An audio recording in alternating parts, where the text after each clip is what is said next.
Right now, without question, the Note 9 is one of the best phones money can buy.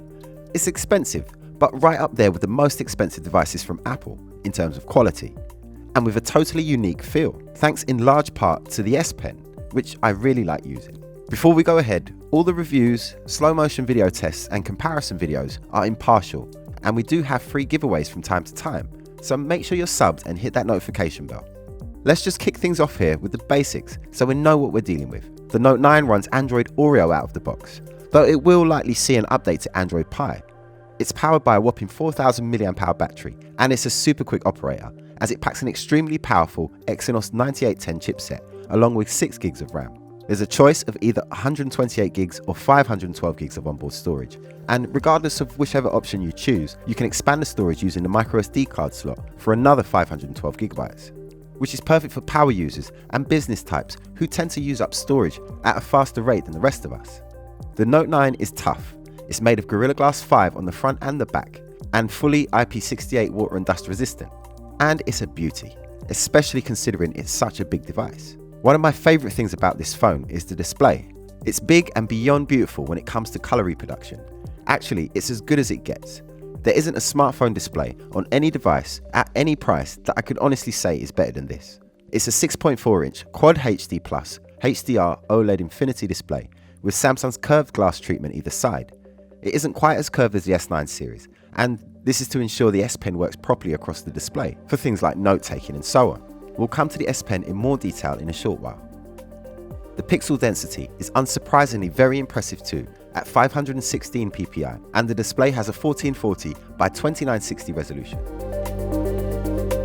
Staying up front here on the Note 9, you'll notice that the bezels are super slim, which is impressive given that up at the top here, Samsung have managed to shoehorn a selfie camera, iris recognition and a speaker.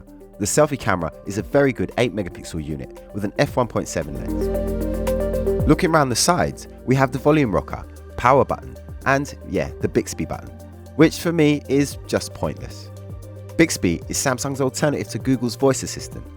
Google's one's great, and Bixby not so great, and especially for us Brits, as it only recognises US English and Korean at the moment. Whatever I ask it to do, it just hasn't worked. What's worse is that you can't map the button to another app, so I just ignore it. It's a shame really. On the bottom of the device, we have the USB Type-C connector and a 3.5mm headphone jack, as well as the S Pen, which you remove like this. Flipping the phone round to the back, and the camera tech steals the show here, and it sits just above the well-placed fingerprint scanner. Okay, so here we have Samsung's super impressive dual camera setup, which, thanks to the variable aperture technology, can capture stunning pictures in both low light and bright conditions without the usual compromises. Both lenses here have the same 12 megapixel sensor. This one has an f1.5 to f2.4 aperture, and you can actually see it moving here.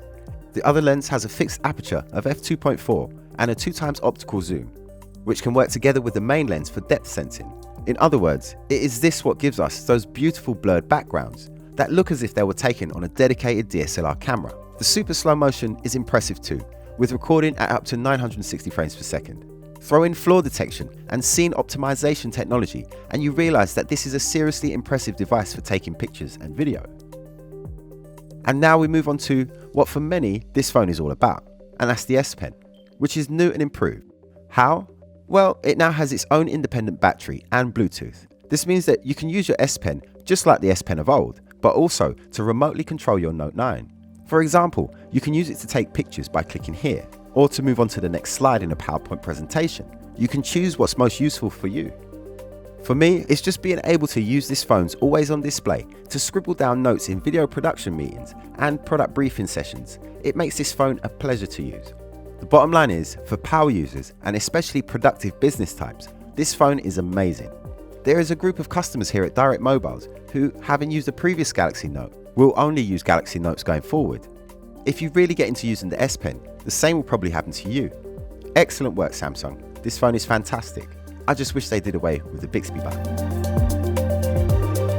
With over 23 years of award-winning customer service, find your next phone at Direct Mobiles. I'm David, and I'll see you next time.